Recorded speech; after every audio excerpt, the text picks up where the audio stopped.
সব পূর্বাভাসকে ভুল প্রমাণ করে চলতি বছরই আন্তর্জাতিক বাজারে রেকর্ড ভাঙল স্বর্ণের দাম।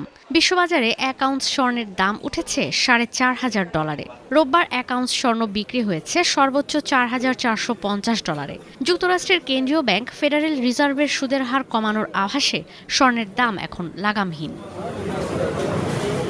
বৃহত্তম বিনিয়োগ ব্যাংক গোল্ডম্যান স্যাক্স বলছে, যদি ব্যক্তিগতভাবে বিনিয়োগকারীরা স্বর্ণে বিনিয়োগ বাড়াতেই থাকেন এবং কেন্দ্রীয় ব্যাংকগুলো স্বর্ণ কিনতেই থাকে, তাহলে আসছে বছরে $4,900 থেকে $5,000 উঠতে পারে 1 আউন্স স্বর্ণের দাম। 2000 থেকে 2024 সাল পর্যন্ত প্রায় 2000 টন স্বর্ণ কিনেছে রাশিয়া ও চীন। গেল 3 বছরে কেন্দ্রীয় ব্যাংকগুলো কিনেছে 1000 টন।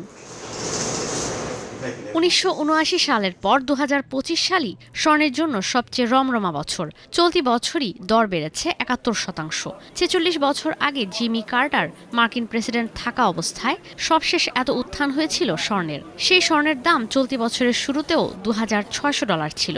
বিনিয়োগের নিরাপদ এই মাধ্যমের দর আরও বাড়বে মূল্যস্ফীতি বাড়লে, ডলারের অবমূল্যায়ন হলে।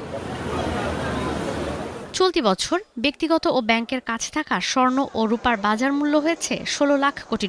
শুধু স্বর্ণ নয়, চলতি বছর রূপার দামও রেকর্ড পরিমাণে বেড়েছে। রোববার প্রথমবারের মতো আউন্স প্রতি রূপার দাম $79 উঠেছে।